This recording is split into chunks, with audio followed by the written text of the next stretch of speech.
Hello everyone, good evening. Professor Academy viewers எல்லாருக்கும் ஒரு hi. நான் இன்னைக்கு நம்ம செஷன்ல நம்ம பார்க்க போறது எவல்யூஷன் அண்ட் பிஹேவியர் யூனிட் 11ல இருந்து எக்ஸ்பெக்டட் கொஸ்டின்ஸ். ஸோ இந்த பர்டிகுலர் யூனிட்ல இருந்து என்ன டாபிக்ஸ்ல ஃபோக்கஸ் பண்ணி கொஸ்டின்ஸ் கேட்கப்படும் அண்ட் அதை எப்படி சால்வ் பண்ணணும், எப்படி இந்த மாதிரி கொஸ்டின்ஸ் வந்து ஹேண்டில் பண்ணணும் அப்படின்ற டெக்னிக்ஸை நம்ம இந்த வீடியோல பார்க்கலாம். So before going in to that, UGC NET and TNSET admissions are open. Paper 1 and Paper 2ல கீழே கொடுத்துக்கிற எல்லா சப்ஜெக்ட்ஸ்க்குமே the admissions are ongoing. So அந்த அட்மிஷன்ஸ் பற்றின டீட்டெயில்ஸ் தெரிஞ்சுக்கணும் அப்படின்னா நீங்கள் கீழே ஸ்க்ரீனில் கொடுத்துக்கிற நம்பர் கால் பண்ணி காண்டாக்ட் பண்ணலாம். அண்ட் TNSETோட crash course is also happening.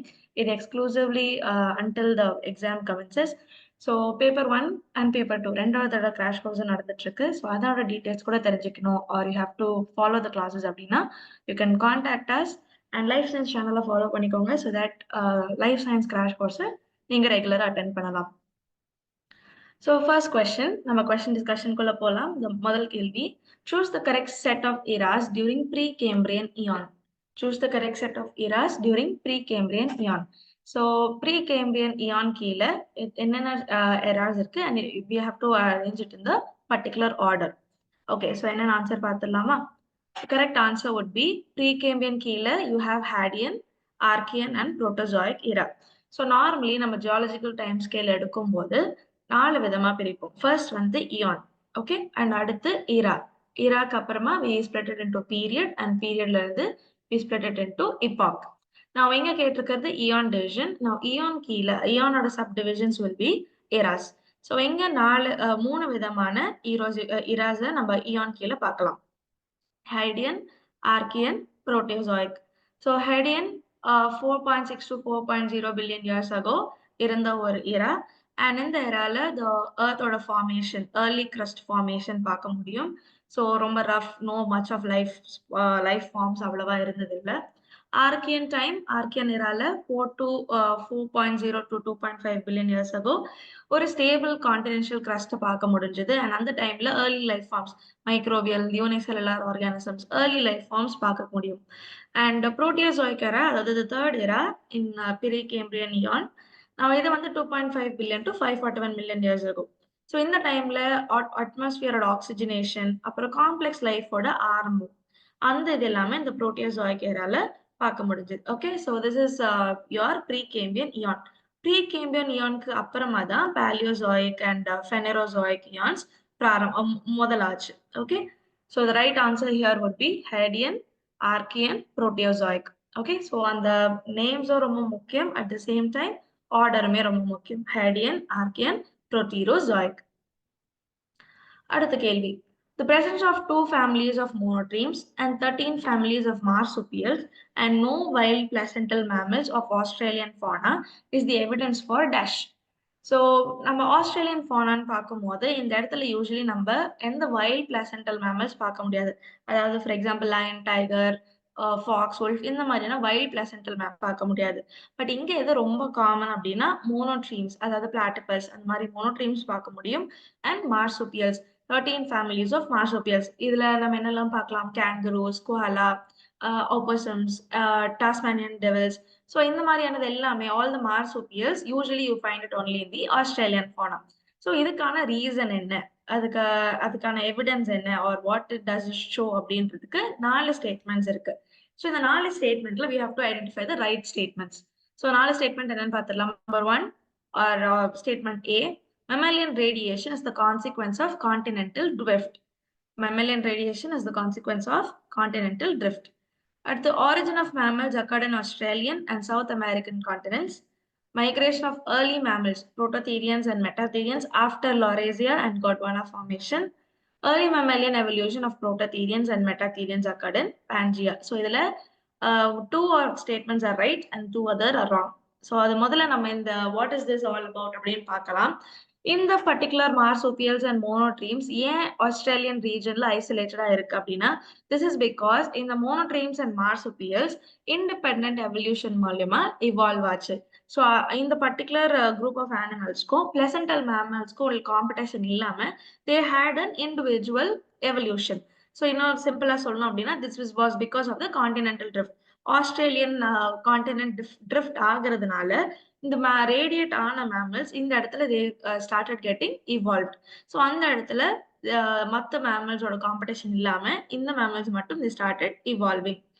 And பான்ஜியா டைம்ல தான் இந்த மோனோட்ரீம்ஸ் அண்ட் மார்சூப்பியல்ஸோட ஆன்செஸ்டர்ஸை பார்க்க முடியும். ஓகே, ஸோ ஒன்ஸ் அதோட அசன்ஸ் அந்த டைம்ல தி ஆன்செஸ்டர்ஸ் வருது.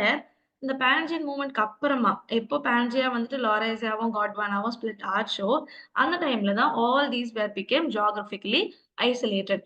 ஸோ இந்த ஒரு செப்பரேஷன் ஆர் இந்த ஏர்லி மேமல் எவல்யூஷன் பான்ஜியா டைம்லயே நடந்துருச்சு. ஓகே, ஸோ நம்ம 4 ஸ்டேட்மெண்ட்ல based on this what we have discussed என்ன கண்டுபிடிக்கலாம் அப்படின்னா, mammalian radiation is the consequence of continental drift. Okay, so continental ட்ரிஃப்ட்னால வந்த ஒரு கான்சிக்வன்ஸ் தான் இந்த mammalian radiation. And origin of mammals occurred in Australian and South American continents not really. இந்த ரெண்டு ஸ்பெசிபிக் ரீஜன்ல மட்டும் you can see mammal origin and many other places. Migration of early mammals, அதாவது prototherians and metatherians after Laureza and Gondwana formation specifically கிடையாது. It's somewhat before in the formation க்கு முன்னாடியே. It's not specifically. Even after Laureza and Gondwana formation க்கு அப்புறமும் கூட migration நடந்துட்டு தான் இருந்துச்சு. But not only after in the formation, even before that. அதாவது Pangea timeலயே வந்துட்டு early mammalian evolution நடந்துருச்சு. So out of these 4 statements, statement A and D are correct. Option 3, statement A and D are correct. So in the monotremes and marsupials ஓட presence இந்த ரெண்டுக்கான ஒரு எவிடன்ஸா நம்ம use பண்ணலாம். அடுத்த கேள்வி, all of the following are parts of the allopatric speciation by natural selection model except dash. So evolution and behavior பொறுத்த வரைக்கும் இந்த speciation concept or the types of speciation அப்படின்றது ரொம்ப முக்கியமான ஒரு கான்செப்ட். ஸோ இதுல இருந்து நீங்க கொஸ்டின்ஸ் எக்ஸ்பெக்ட் பண்ணலாம். One of the type is allopatric. 4 விதமான டைப்ஸ் இருக்கு. Allopatric, peripatric, parapatric, sympatric. So at the end of the section முடியறதுக்குள்ள 4 டைப்ஸுமே நம்ம பார்த்துருவோம். ஸோ இந்த கொஸ்டினுக்கு பொறுத்த வரைக்கும் வாட் தேவ் ஆஸ்க்ட் அப்படின்னா, அலோபேட்ரிக் ஸ்பீசியேஷன் பத்தி 4 ஸ்டேட்மெண்ட் கொடுத்துருக்காங்க. இதுல 1 statement is not related to allopatric speciation. So முதல்ல நம்ம ஸ்பீசியேஷன் அலோபேட்ரிக் ஸ்பீசியேஷனா என்னன்னு பார்த்துட்டு will come and read the statements. Allopatric speciation அப்படின்றது ஒரு பாப்புலேஷன் இருக்கு, ஆர் லெட்ஸ் சே ஒரு ஸ்பீஷீஸோட பாப்புலேஷன் ஒரு இடத்துல இருந்துட்டு இருக்கு. அங்க ஒரு என்வாயர்மெண்டல் கண்டிஷன் சேஞ்ச்னாலயோ இல்ல ஜியோகிராபிக்கல் செப்பரேஷனாலயோ, ப்ராபப்ளி எர்த்குவேக்னால இல்ல ரிவர் ஃபார்மேஷனால இல்ல மவுண்டன் ரிட்ஜஸ் ஃபார்மேஷனால ஒரு ஸ்பீஷீஸ் இல்ல ஒரு பாப்புலேஷன் ரெண்டா ஸ்பிளிட் ஆகி due to the geographical barrier ஒன்னுக்கு ஒன்னு ரீப்ரொடக்ஷன் ஐசோலேட்டட் ஆகி ஆகும்போது they will develop into new species.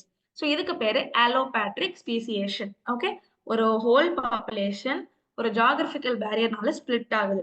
Since இந்த ஜியோகிராபிக்கல் பேரியர் ஸ்பிளிட் பண்ணிருச்சுனால தே பிகம் ரீப்ரொடக்டிவ்லி ஐசோலேட்டட். ஏன்னா அந்த பேரியரை அவங்களால கிராஸ் பண்ண முடியல. ஓகே, ஜியோகிராபிக்கல் பேரியர் அப்படின்னு நம்ம படிச்சிருப்போம் இல்லையா? ஜியோகிராபிக்கல் பேரியர்னால கிராஸ் பண்ண முடியாத காரணத்தினால they become reproductively isolated. இப்போ நார்மலா நம்ம ஸ்பீஷீஸ்னால என்ன சொல்லுவோம்? It's an interbreeding population. reproductively isolated interbreeding population சொல்லுவோம் இல்லையா? So since அவங்க reproductively isolated ஆனதுனால you will see a new species growth. Okay, இங்க இந்த இமேஜ்ல கூட நீங்க பார்க்கலாம். இந்த green trees is the main population. அவங்க வந்த ரிவர் ஃபார்மேஷனால ரிவருக்கு எந்த பக்கம் இருக்கிறது has become a new species. Okay, now in this happens during allopatric speciation. What does not happen or hybridization க்கு against ஒரு selection நடக்குது or to exaggerate the signals, this is usually done in peripatric or parapatric speciation. இதுக்கு பேரை நம்ம reinforcement அப்படின்னு சொல்லுவோம். நான் இது எப்போ நடக்கும், இந்த reinforcement எப்போ நடக்கும் அப்படின்னா only when this ரெண்டு species comes into contact இந்த reinforcement அப்படின்னு நடக்கும். Where you can see hybridization, selection, exaggeration of signals இதெல்லாமே நம்மளால பார்க்க முடியும். இது எப்போ நடக்கும்? only when they can come in contact. But allopatric speciation பொறுத்த வரைக்கும் கான்டாக்ட்ல வர்றதுக்கான சான்சஸ் எதுவுமே இருக்காது. Okay, so now we'll read the statements. 4 statement கொடுத்திருக்காங்க. இதுல எது ராங்னு ஐடென்டிஃபை பண்ணணும். First statement, geographically isolated populations evolve or change in response to novel environments. Correct. Novel environment அப்படின்னா புது என்வாயர்மெண்ட். அந்த ஸ்பிளிட் ஆகுறதுனால வர புது என்வாயர்மெண்ட்டுக்கு அது எவால்வ் ஆகி சேஞ்ச் ஆயிடும். So that is a correct statement. Reproductive isolation evolves as a byproduct of changes in other traits associated with adapting to new resources or environments. Again, correct. Okay. So since our new environment போயிட்டதுனால அதுக்கு ஏத்த மாதிரியான trait changes இருக்கும். And on the trait changes reproductively they become isolated. Selection against hybridization leads to exaggeration of signals to facilitate recognition, facilitate recognizing conspecifics or individuals of the same species. இந்த இடத்துல நடக்காது. இந்த point நடக்கணும் அப்படின்னா அந்த ரெண்டு அலோபேட்ரிக் species அந்த split ஆன ஸ்பீஷிஸ்க்கு நடுவில் ஏதாவது ஒரு கான்டாக்ட் இருக்கணும். இது எப்போ நடக்கும்னா only when during parapatric speciation. Changes among or between population occurs while populations are geographically separated. Yes. That is the basic allopatric order definition. So out of the 4 options, option 3 or option C is the wrong statement. Either one that does not come under allopatric speciation. அடுத்த கேள்வி. Find the wrong cause of sympatric speciation. Now, நான் சொன்ன மாதிரி 4 விதமான speciationல the next type is sympatric speciation. So திருப்பி நம்ம sympatric speciation என்னன்னு பார்த்துட்டு we'll come and see what's the wrong statement. Sympatric speciation அப்படின்னு சொல்லும்போது ஒரே இடத்துல ஓகே ஒரே ஜியோகிராபிக்கல் லொகேஷன்ல ஒரு பாப்புலேஷன் இருக்கு. ஓகே ஒரு ஸ்பீஷிஸோட ஒரு பாப்புலேஷன் வாழ்ந்துட்டு இருக்கு. நான் எந்த ஸ்பீசியேஷன் ஆர் எந்த பாப்புலேஷன்ல a few individuals or a few organisms மட்டும் ecological niche-னால அது வந்துட்டு தனியா genetic divergence மூலமா வேற ஸ்பீஷிஸா கன்வெர்ட் ஆச்சுன்னா அதுக்கு பேரு we call it to be sympatric speciation. அங்கேதான் இருக்கும். It's from the same single ஒரே ஆன்செஸ்ட்ரல் ஸ்பீஷிஸ்ல இருந்து தான் வரும். ஒரே ஜியோகிராபிக்கல் லொகேஷன்ல தான் இருக்கும். பட் அங்க ஒரு நியூ ஸ்பீஷிஸ் எவல்யூஷன் பார்க்கலாம். எப்படி இந்த நியூ ஸ்பீஷிஸ் இவால்வ் ஆகுது அந்த இடத்துல அப்படின்னா டியூ டு ஜெனட்டிக் டைவர்ஜென்ஸ் இல்லைன்னா ஈக்கலாஜிக்கல் நீட்ஸ் டிஃபரன்சியேஷன் இல்ல பிஹேவியரல் ஐசோலேஷன் ஆர் அதாவது பிசிக்கல் செப்பரேஷன் இல்லாம ஒரு ஸ்பீஷிஸ் ஃபார்ம் ஆகுது அப்படின்னா that we call it to be sympatric speciation. இதுக்கும் அலோபேட்ரிக்கும் உள்ள வித்தியாசம் என்ன அப்படின்னா அலோபேட்ரிக்ல ஒரு ஜியோகிராபிக்கல் ஒரு பிசிக்கல் டிஸ்டன்ஸ் ஒரு பிசிக்கல் செப்பரேஷன் பார்க்க முடியுது. அதை வந்துட்டு நம்ம இந்த இடத்துல பார்க்க மாட்டோம். இட்ஸ் இந்த சேம் லொகேஷன். ஏன் இந்த மாதிரி நடக்குது ஒரு why does sympatric speciation happen அப்படின்னா ஒரு சிம்பிள் எக்ஸாம்பிள் லெட் அஸ் சே ஒரு ஒரு ஃபாரஸ்ட் எடுத்துக்கலாம் ஒரு கார்டன். அங்க ஆப்பிள் ட்ரீஸும் இருக்கு and there are almond trees. Apple and almond. Now there are maggots. Maggots அப்படின்னா மஸ்கிட்டோட லார்வா அதான் நம்ம மேகட்ஸ்ன்னு சொல்லுவோம். Now ஒரு the same species ஓட மேகட் அந்த கார்டன்ல இருக்கு அண்ட் அந்த கார்டன்ல ஆப்பிள் ட்ரீஸும் இருக்கு ஆல்மண்ட் ட்ரீஸும் இருக்கும். ஸோ எல்லா மேகட்ஸும் ஆப்பிள் ட்ரீஸ்லயே இருந்து ஆப்பிள்ஸே சாப்பிட்டு இருந்துச்சுன்னா என்ன ஆயிரும் ஃபுட்டுக்கான காம்படிஷன் வந்துடும். ஸோ அதனால என்ன பண்ணுது சில மேகட்ஸ் மட்டும் ஆல்மண்ட் சாப்பிட பழகுது. ஆல்மண்டோட ஃப்ளவர்ஸ் அண்ட் ஆல்மண்டோட ஃப்ரூட் சாப்பிட பழகுது.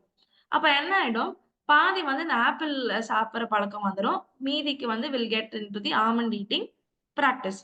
அப்ப இது என்னது ஒரு 2 different ecological needs. Ecological needs என்ன ஆயிடுச்சு மாறிடுச்சு. ஒரே இடத்துல தான் இருக்கு ஒரே ஸ்பீஷீஸ் தான் பட் அதனோட ஃபுட் ஹேபிட் என்ன ஆயிடுச்சு மாறிடுச்சு. ஸோ தட் காம்படிஷன் அவாய்ட் பண்ண முடியும். இப்படியே போயிட்டு இருந்துச்சுன்னா during the course of evolution இந்த ஆப்பிள் ஈட்டிங் மேகட்ஸ் ஒரு தனி ஸ்பீஷீஸ் ஆயிடும். ஆல்மண்ட் ஈட்டிங் மேகட்ஸ் தனி ஸ்பீஷீஸ் ஆயிடும். இதுக்கு பேர் தான் சிம்பாட்ரிக் ஸ்பீசியேஷன். ஓகே ஸோ இங்க கொடுத்துக்கிற எக்ஸாம்பிள் த ட்ரீஸ். ஒருவேளை ப்ராபப்ளி இந்த சென்ட்ரல் பார்ட்ல வந்துட்டு நிறைய தண்ணி கம்மியா இருக்குது. பெரிஃபரல்ல இருக்கிற பிளான்ட்ஸே நிறைய தண்ணி அப்சர்வ் பண்ணுது. Or there are rivers around it. So இந்த ட்ரீஸ்க்கு மட்டும் வாட்டர் சப்ளை அதிகமா இருக்கு. சென்ட்ரல் ட்ரீஸ்க்கு வாட்டர் சப்ளை இல்லைன்னா அதுக்கு ஏற்ற மாதிரி அந்த ட்ரீ என்ன ஆயிடும் இவால்வ் ஆக ஆரம்பிச்சிடும். அப்போ they will become a new species. Okay so that is called as sympatric speciation. இப்போ will see the statements.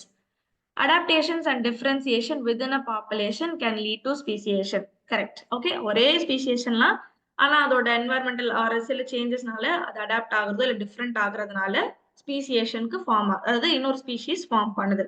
That's a correct statement. The evolution of distinct population or varieties via mimicry. This is also one possibility. Okay.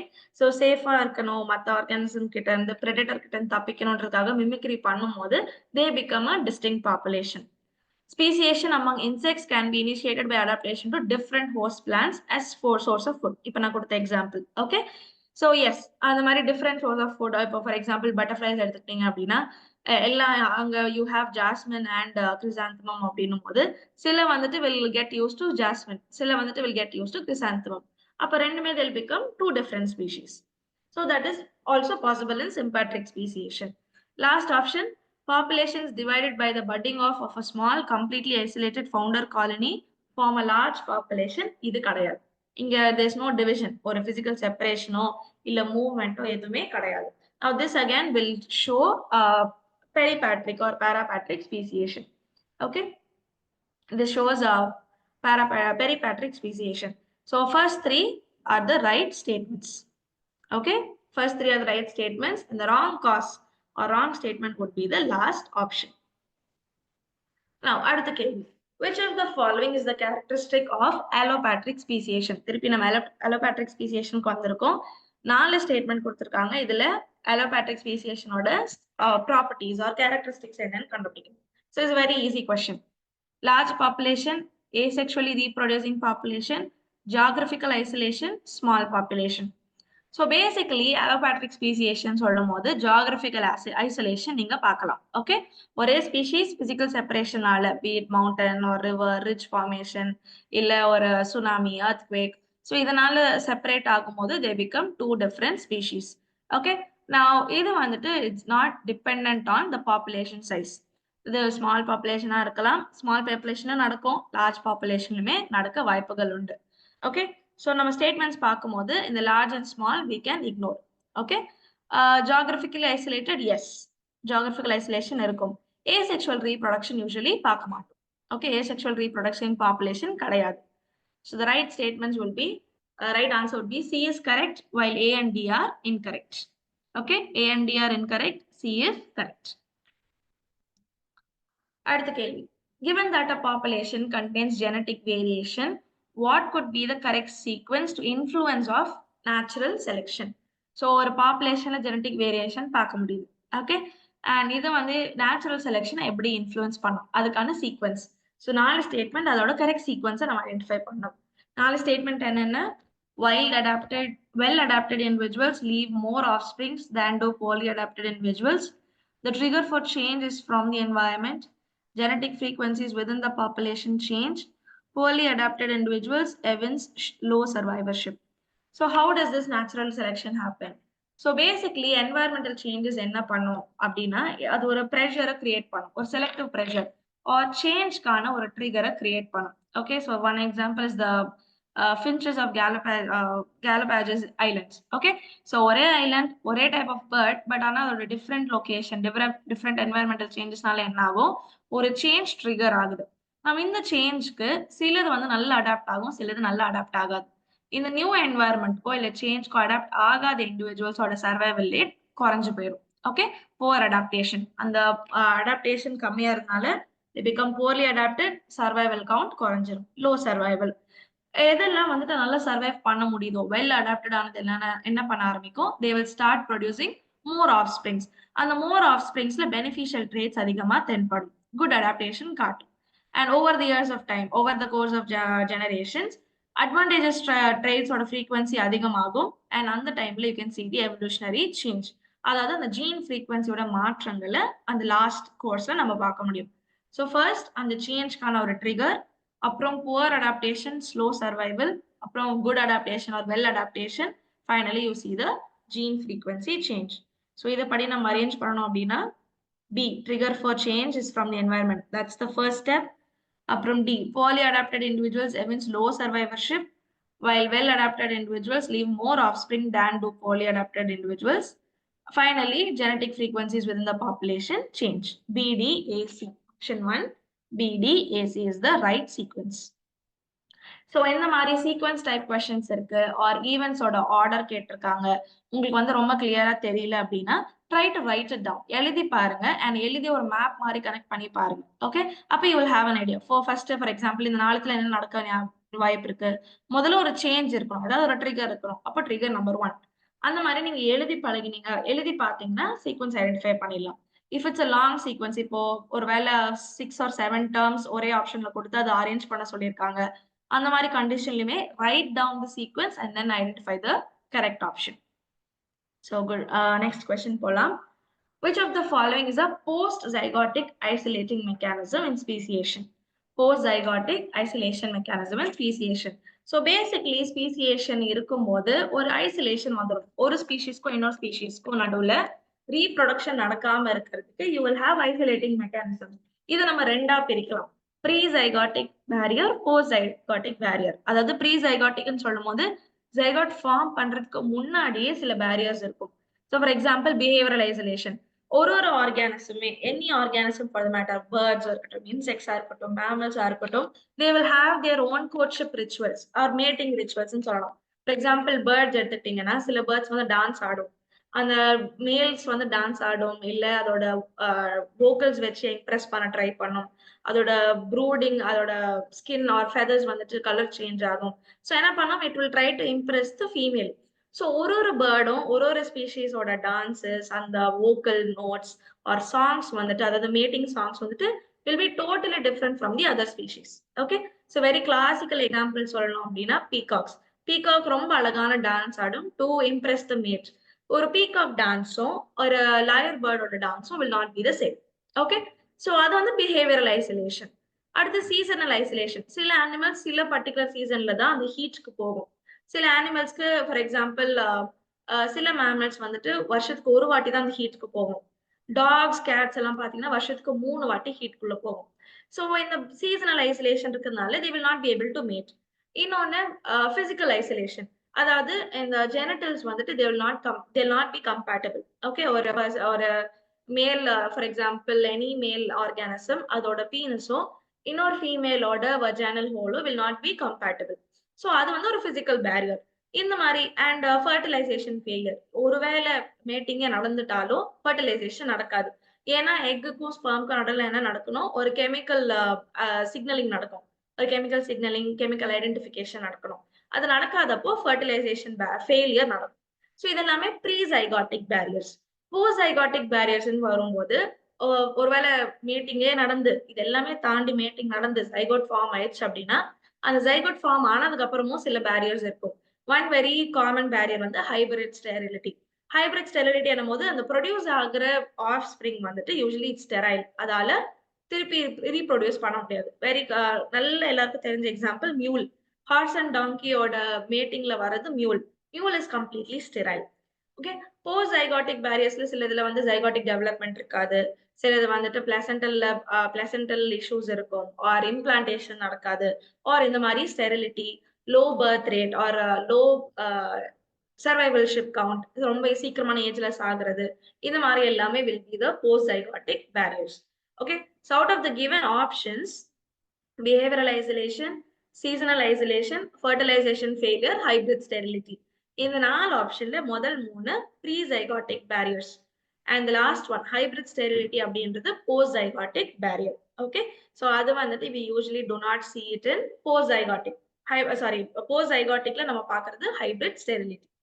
Okay, so that is about isolating mechanisms. அடுத்து, the basic idea of evolution is dash. ரொம்ப சிம்பிளான question, but இதுவே sometimes நம்ம தடுமாறும். ஏன்னா நீங்க options பார்த்தீங்கன்னா தெரியும். descent with modification, spontaneous generation, special creation, cosmic evolution. டக்குன்னு பார்த்தா எல்லாமே கரெக்ட் மாதிரி தோணும்.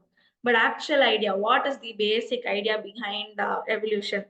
சார்ல்ஸ் டார்வின் கொடுத்த பேசிக் ஐடியா என்னன்னா, இட்ஸ் descent with modification. அதாவது ஒரு ஸ்பீஷீஸ் ஒரு பர்டிகுலர் என்வாயர்மெண்ட்க்கோ இல்ல அதோட இமீடியட் என்வாயர்மெண்ட்க்கு அடாப்ட் ஆகும்போது ஜெனரேஷன் ஓவர் ஜெனரேஷன் சில மாற்றங்களை பார்க்க முடியும். ஓகே, கிராஜுவலான மாடிஃபிகேஷன்ஸ் பார்க்க முடியும். And that is because of natural selection. அதாவது எந்த ட்ரேட் அதோட சர்வைவலுக்கு ஃபேவரபிளா இருக்குமோ, ஆர் எந்த ட்ரேட் இருந்துச்சுன்னா இது நல்லா சர்வைவ் ஆகும் அந்த இடத்துல அப்படின்றத எது செலக்ட் பண்ணுதோ, that is called as natural selection.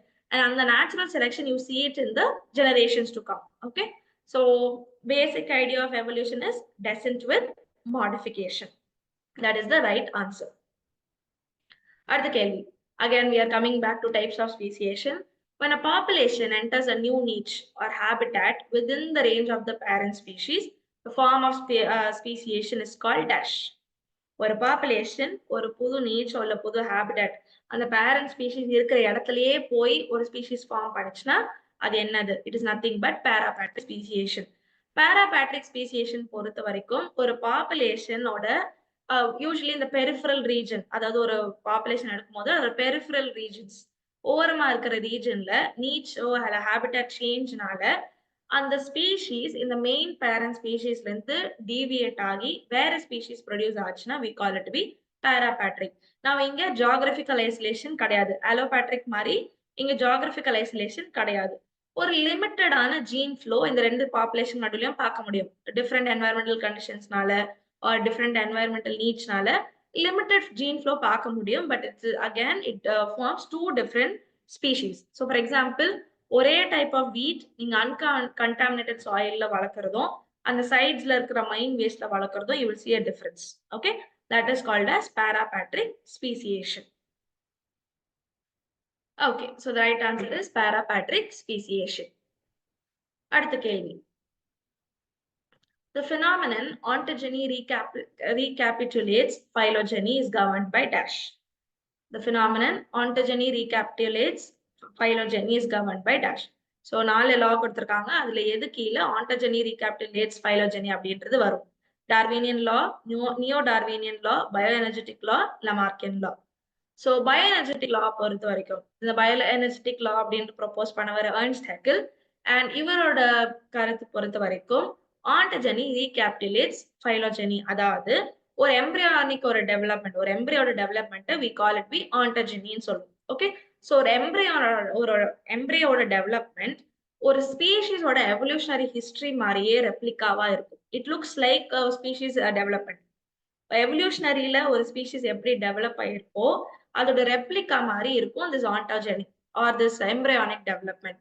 இதுக்கு பேரு ontogeny recapitulates phylogeny ஆர் இது ஒரு மிரர் அப்படின்னு சொல்றாங்க. Okay, this is given by the biogenetic law. And though இது வந்துட்டு it was given very long time back, modern scientists என்ன சொல்லியிருக்காங்க, இது கொஞ்சம் refine பண்ணி இது வந்துட்டு it is still under evolutionary biology, இது still under study, இது நம்ம இன்னமும் படிக்கிறோம். But still it's not completely accepted, whereas a little bit of modern views, அதுக்கு different point of views இந்த particular lawக்கு add ஆயிட்டு இருக்கு. Okay, but the right answer here ontogeny recapitulates phylogeny அப்படின்றது comes under biogenetic law. இது ரொம்ப முக்கியமான ஒரு law, முக்கியமான ஒரு கான்செப்ட், இதை நீங்க கண்டிப்பா படிச்சுக்கோங்க. Okay, so at least 1 or 2 questions definitely you can expect questions. ஏன்னா இது one of the repeated questions. ontogeny பத்தின கேள்வி, ontogeny recapitulates phylogeny, அதை பேஸ் பண்ண கேள்விகள் நிறையவே இருக்கும். Okay, so you can expect one question from this. அடுத்த கேள்வி. The major cause of specification according to biological species concept is dash. The major cause of specification, அதாவது biological concept species concept பொறுத்த வரைக்கும் what makes a species, ஒரு species அப்படின்னு சொல்றது நம்ம எதை பேஸ் பண்ணி சொல்ல முடியும்? ஒரு ஸ்பீஷீஸ் அப்படின்னு நம்ம கன்சிடர் பண்ணும்போது according to the biological species concept or பிஎஸ்ஜின்னு சொல்லுவோம்.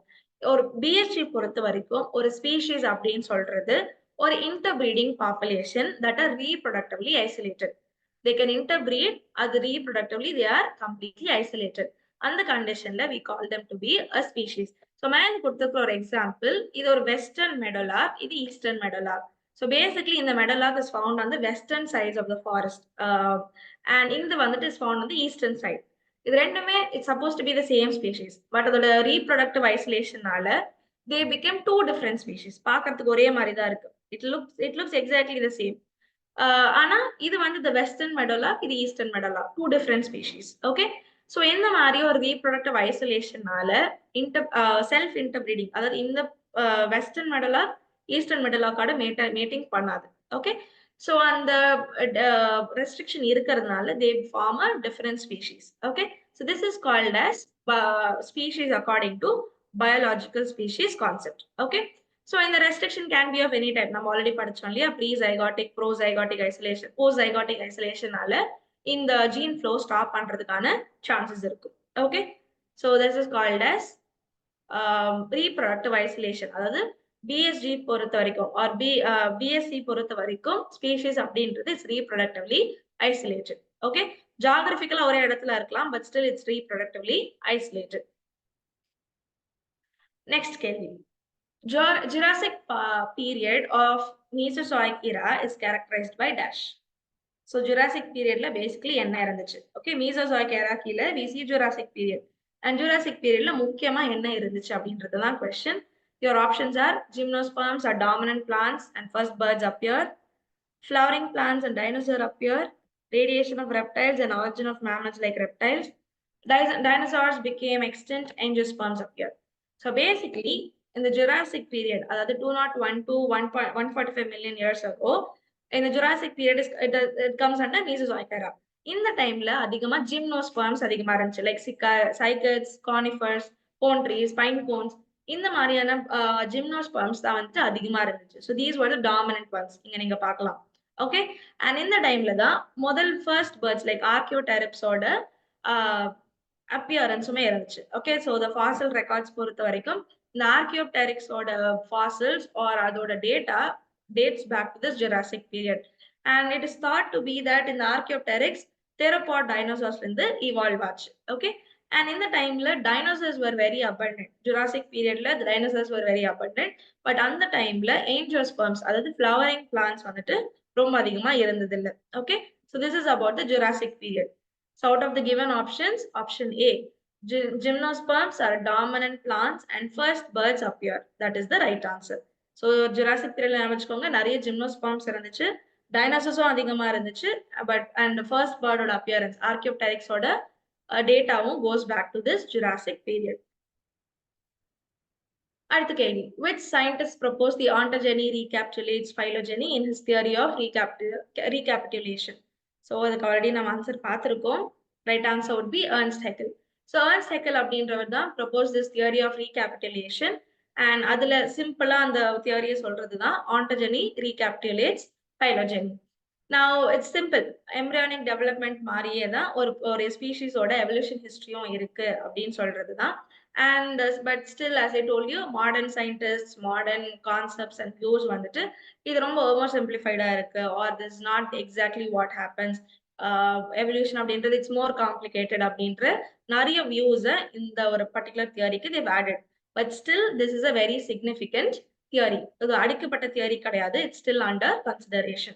Okay, and this is the scientist Ernst Haeckel. அடுத்த கேள்வி, so the right answer is Ernst Haeckel. Balancing selection is specifically pertaining with successful reproduction of dash. Balancing selection is specifically pertaining with successful reproduction of dash. Homozygous individual, heterozygous individual, heterozygous recessive, heterozygous individuals, azygous individuals. So correct ஆன பதில். இந்த basically what is this balancing selection அப்படின்னா இது ஒரு type of natural selection. So ஒரு particular populationல genetic diversity-ய maintain பண்றதுக்கு this balancing selection அப்படின்ற ஒரு தியரியை யூஸ் பண்ணாங்க. And what இந்த genetic diversity maintain பண்றதுக்கு என்ன தேவை அப்படின்னா heterozygous individuals. Okay, அதாவது ரெண்டு வேற வேற alleles இருக்கிற individuals இருக்கும்போது it favors the population or it favors genetic diversity.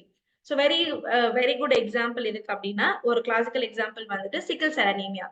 Now sickle cell anemia வந்துட்டு is caused by a defective gene. Okay, ஒரு particular allele ஒரு defective anticode ஒரு codon-ஓட change-னால வர disease தான் sickle cell anemia.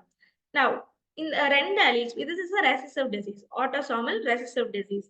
ரெண்டு alleluமே டிஃபெக்டிவா இருந்துச்சுனா தான் அந்த person will become sickle cell anemic, ரொம்ப early-ஆன ஏஜ்ல இறந்துருவாங்க. பட் ஒரு நார்மல் allele ஒரு recessive allele இருந்துச்சு அப்படின்னா they will be carriers, they will be anemic, but ஆனா they will survive. death causing reason-ஆ இருக்காது. Now this is favorable in malarial endemic regions, அதாவது malaria அதிகமா இருக்கிற countries, African countries-லலாம் இந்த பர்டிகுலர் ட்ரேட் சிக்கல் செல் ட்ரேட்னு சொல்லுவோம். இந்த சிக்கல் செல் ட்ரேட் வந்து அட்வான்டேஜஸ் ஏன் அப்படின்னா யூஸ்வலி ஆர்பிசி இந்த மலேரியா டெவலப் ஆகும் இல்ல பிளாஸ்மோடியம் வந்துட்டு நிறைய ஸ்ப்ரெட் ஆகணும்னா it needs more healthy RPCs. Since இந்த சிக்கல் செல் ட்ரேட் உள்ள பர்சனுக்கு 50% ஆர்பிசிஸ் நல்லா இருக்கும், 50% ஆர்பிசி சிக்கல் செல்டா இருக்கும். ஸோ அதுக்கு நிறைய ஹெல்தி ஆர்பிசிஸ் இல்லாததுனால இந்த பிளாஸ்மோடியம் செத்துரும். It will not cause malaria. Okay, so this is beneficial in the case of malarial endemic regions. So அந்த ஏரியால ஒருவேளை ஒரு சிக்கல் செல் ட்ரைட் இருந்தாங்கன்னா they will show resistance against malaria. So அந்த மாதிரி ஒரு any particular population நம்ம எடுக்கும்போது or any particular trait நம்ம பார்க்கும்போது heterozygous individual இருக்கும்போது it will balance the natural selection. It's a balancing selection அப்படின்னு சொல்லுவோம். Okay, so the right answer would be heterozygous individuals. Okay, அடுத்த கேள்வி, match the following. So column 1 we have the famous scientist, column 2ல அவங்களோட theories என்ன அப்படின்றத identify பண்ணணும். So column 1, Darwin, Lamarck, Mendel, Oparin. Column 2, use and disuse of organs, origin of life, natural selection, laws of heredity. So பார்த்துடலாமா? It's a very easy question. Now I think you know நம்ம எங்கெல்லாம் concentrate பண்ணணும்ட்டு. Please don't forget to concentrate on the scientists. Okay? இந்த scientist என்ன theory propose பண்ணாங்க or அவங்களோட laws என்ன, what was their contribution especially in evolution அப்படின்றது ரொம்ப முக்கியமான ஒரு point. So Charles Darwin theory of natural selection, ஒரு organism எப்படி evolve ஆகுது ஒரு environmental conditionல இதோட traits எதெல்லாம் வந்து beneficial இருக்கோ அது அடுத்தடுத்த ஜெனரேஷனுக்கு பாஸ் ஆயிட்டே இருக்கும். That is called as natural selection. Okay? அதை ப்ரப்போஸ் பண்ணது was Charles Darwin, the first image. அடுத்து லமார்க்கிசம் அப்படின்னு சொல்லுவோம் இல்லையா? ஸோ ஆர்கானிசம்ஸ் ஒரு ட்ரேட் பேஸ் பண்ணி யூஸ் அண்ட் டிஸ்யூஸ் தியரியை அவர் ஐடென்டிஃபை பண்ணார். வெரி கிளாசிக்கல் எக்ஸாம்பிள் ஜிராஃபோட நெக். ஸோ என்ன அவரோட தியரி பொறுத்த வரைக்கும் ஜிராஃபோ ஒரு காலத்துல டியர் மாதிரி கீழே கிராஸ் சாப்பிட்டுட்டு இருந்த ஒரு ஆர்கானிசம். சின்ஸ் டியர்ஸ் ஒரு மற்ற நிறைய ஹெர்பிவோர்ஸோட காம்படிஷன் வரவே it started going for the leaves. ட்ரீல இருக்கிற லீவ்ஸ்க்கு எட்ட ஆரம்பிச்சிருச்சு. ஸோ நிறைய டால் ட்ரீஸை ட்ரை பண்ணும்போது it started extending its neck. So over the course of evolution giraffes started having long necks. Okay, so use and disuse theory. ஒரு ஆர்கனை அதிகமா யூஸ் பண்ணும்போது அது நிறைய டெவலப் ஆகும் ஆர் இட் க்ரோஸ் மோர். ஒரு ஆர்கனை கம்மியா யூஸ் பண்ணும்போது இட் ஷ்ரிங்க்ஸ் ஆர் அது என்ன வெஸ்டிஜியல் ஆர்கன் ஆயிடும். வெஸ்டிஜியல் ஆர்கனுக்கு எக்ஸாம்பிள் நம்மளோட லாக்டல் கிளான்ஸ், கண்ணில் இருக்கிற nictitating membrane. So nictitating membrane மற்ற ஆர்கானிசம்ஸ்ல இப்போ எப்படி நம்ம ஐலிட் ஐலாஷ் ஒர்க் ஆகுதோ அந்த மாதிரி மற்ற ஆர்கானிசம்ல நிக்டிடேட்டிங் மெம்பரேன் இன்னொரு ஷீல்டு. ஃபார் எக்ஸாம்பிள் கேமல்ஸ்ல அது ஒரு ஷீல்டு மாதிரி ஒர்க் ஆகும். We do not use nictitating membrane. நம்மளதுல it's vestigial. Okay, so அதுதான் that is called as use and disuse theory. At the Greer Johann Mendel, very famous for his laws of genetics, laws of inheritance, laws of dominance, segregation, independent assortment கொடுத்தவரு. And modern genetics ஓட பேசிஸே Greer Johann Mendel ஓட laws பொறுத்து தான் இருக்கு. So we both call him the father of modern genetics as well. Okay, so that is Greer Johann Mendel ஓட contribution. Last person Alexander Oparin, primordial soup theory, அதாவது cosmic evolution பத்தின details அதை வந்துட்டு ரொம்ப அதிகமா என்ஹான்ஸ் பண்ணவர் was Alexander Oparin. So அதை base பண்ணி நம்ம மேட்ச் பண்ணி பார்த்துடலாமா? Darwin, natural selection; Lamarck, use and disuse theory; Mendel, laws of heredity; Oparin, origin of life. Okay, cosmic evolution is nothing but the origin of life. So option 1, 1, 3, 2, 1, 3, 4, 4, 2. That is the right option. Okay, so this is the question discussion based on evolution and behavior. So இதை base பண்ணி எங்கெல்லாம் நீங்க concentrate பண்ணணும் அப்படின்ற ஒரு idea வந்திருக்கும்னு நினைக்கிறேன். Speciation concentrate பண்ணுங்க. ஜியாலஜிக்கல் டைம் ஸ்கேல ஸ்கிப் பண்ணாதீங்க. ரொம்ப அட்லீஸ்ட் உங்களால ஃபுல்லா மனப்பாடம் பண்ண முடியலனாலும் நோ த நேம்ஸ், அட்லீஸ்ட் சிக்னிஃபிகண்டான எரா சிக்னிஃபிகண்டான பீரியட்ஸ் அதை வந்துட்டு படிக்க ட்ரை பண்ணுங்க. Get a rough idea. Okay, சுத்தமா அதை தொடாம இருக்காம கெட் அ ரஃப் ஐடியா.